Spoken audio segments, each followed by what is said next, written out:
Hi everybody and welcome to Heel Heat. My name is George Coles and on this episode we're reviewing New Japan Pro Wrestling Strong episode 94. If you've seen my videos before or if you haven't seen them before, we grade everything on a 1 to 5 scale, 1 being the worst, 5 being the best.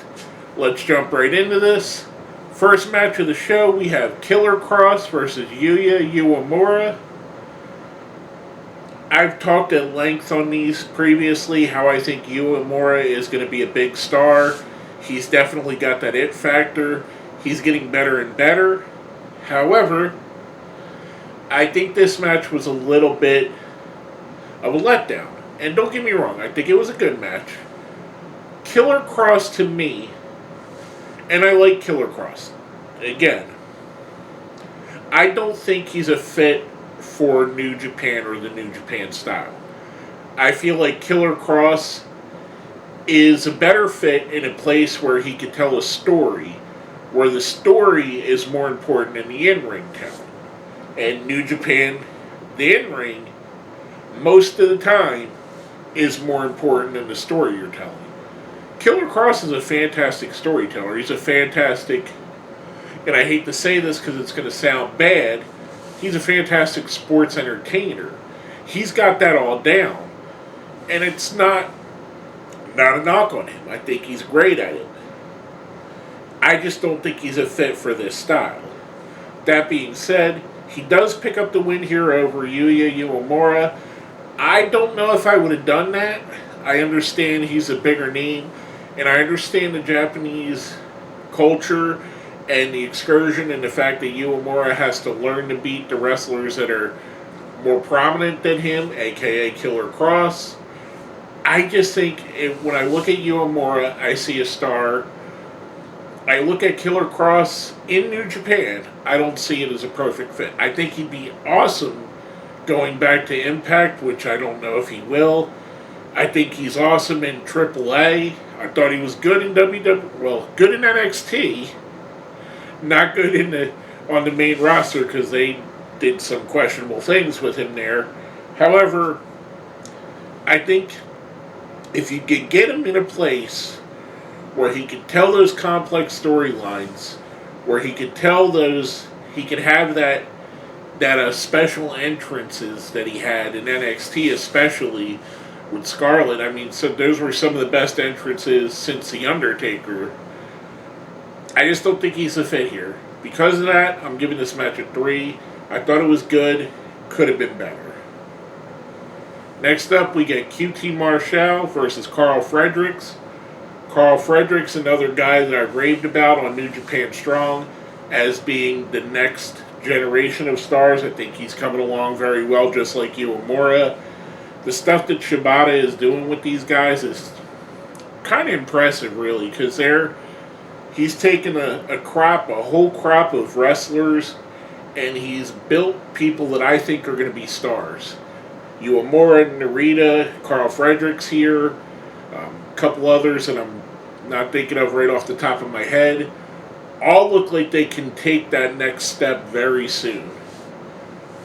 We get this as an ongoing feud between Fredericks and QT Marshall.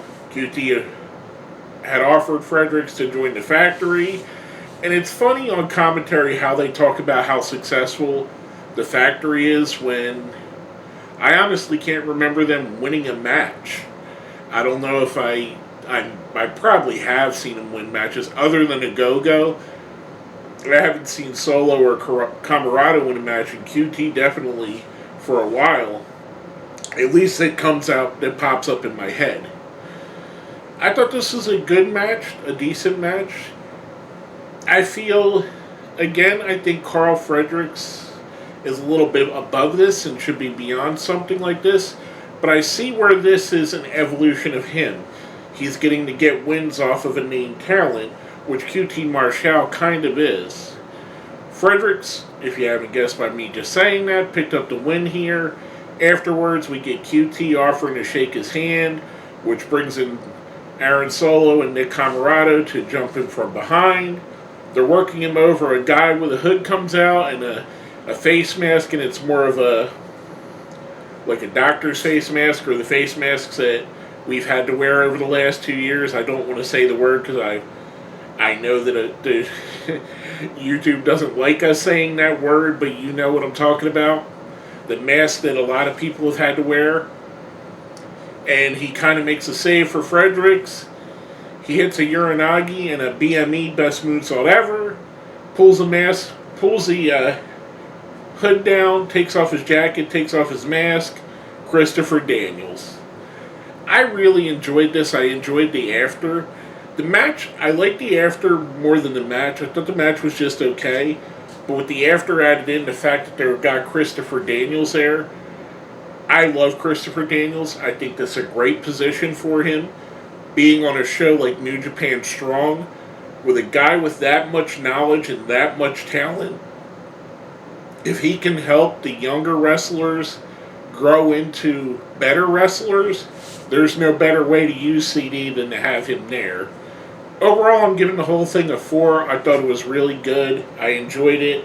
Again, liked the after more than I liked the match. But anytime you can involve Christopher Daniels, I'm going to like it. Next up, we get the main event of the show. Tomohiro Ishii, Rocky Romero, Rocky Romero, Chuck Taylor, Ren Narita, and Mascara Dorada. What a motley crew that is. Versus a Bullet Club team of Jay White, Juice Robinson, Hard Rock Juice Robinson, Hikuleo, Doc Gallows, and Carl Anderson.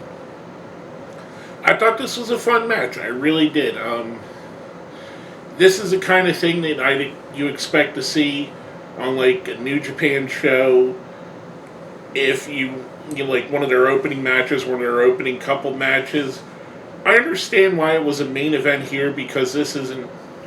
They taped probably 3 or 4 episodes here, and you got the name value here. You got Jay White, you got the Good Brothers, you got Juice Robinson, Chuck Taylor, Rocky Romero, Ishii, Ren Narita, who again I think is going to be a big star, Mascara Dorada, who's a well-known wrestler.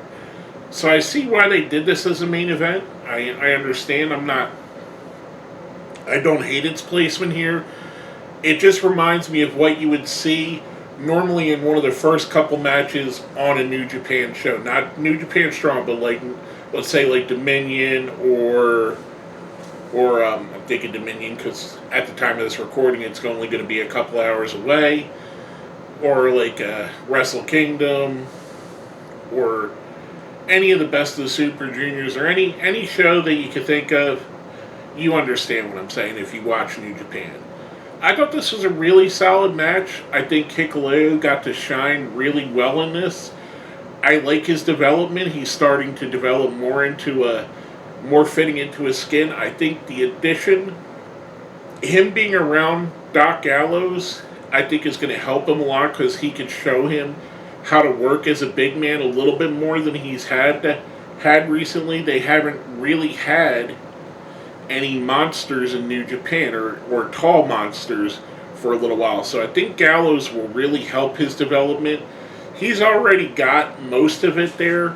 He needs just that little piece. He's like a good hamburger with that. When you put on that extra slice of cheese, it makes it a little bit better. Or a piece of bacon or whatever you like on top of your hamburger. Or if you don't like hamburgers, chicken fillet, whatever you like, that little piece that makes it a little bit better for you. I think he's just missing that before becoming a big star.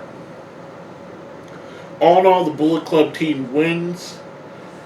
I thought there was a neat little thing after the match where Anderson is kind of picking Rocky Romero up by his ears, which if you know, they're really good friends. They do a podcast together. So it's kind of neat that he would try to attack him. A little bit funny. Jay White says he wants a microphone, doesn't say anything, drops the mic. Another little cool thing they did. To me, I think over the last year, Jay White has really pushed himself into becoming the real, it feels more like he's a real leader of the Bullet Club now. It feels more like he he's on par with AJ Styles or Kenny Omega or Fergal Devitt, Prince Devitt, Finn Balor. It feels like he's on par with them now, where the first couple of years that he was the leader of the Bullet Club, I didn't really feel that from him. He didn't feel like he was that comfortable in that skin. He now feels that way. He feels like he's the leader of a faction, especially a faction like the Bullet Club. Again, I thought this was a great main event. Bullet Club picks up the win. I'm giving this a 4. Overall, I'll give the show, I don't like to do halves, so I'd say I'll give it a 4 just to be generous.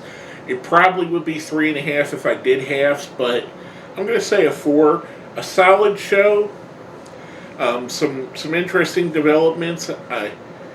Kind of feels like the main event was more of a who do we have that we can book to make the stars look good.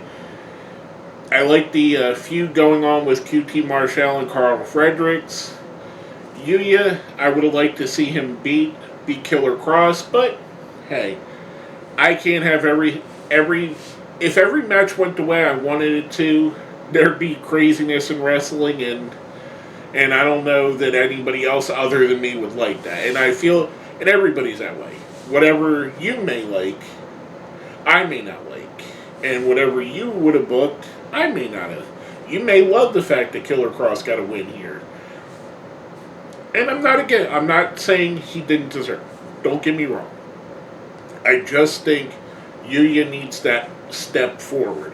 Maybe Yuya could go and join the feud with Carl Fredericks against QT Marshall, or maybe he'll get his own version of QT Marshall that he could beat and grow on. But that would be my 2 critiques on the show. Not that it was bad, because the show itself was good.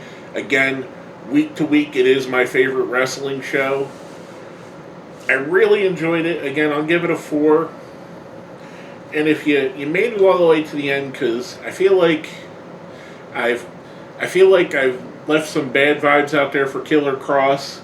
If you made it to the end, make sure you hit like, share, subscribe if you haven't. If you made it all the way this far, let's put Killer Cross down in the comments, because I do like the guy. I gotta call it as I see it, though, and I don't feel he's a fit for New Japan. But doesn't mean I don't like him. I'd like to see him succeed elsewhere. With all that being said, my name is George Coles, and this has been my review of New Japan Pro Wrestling Strong, Episode 94.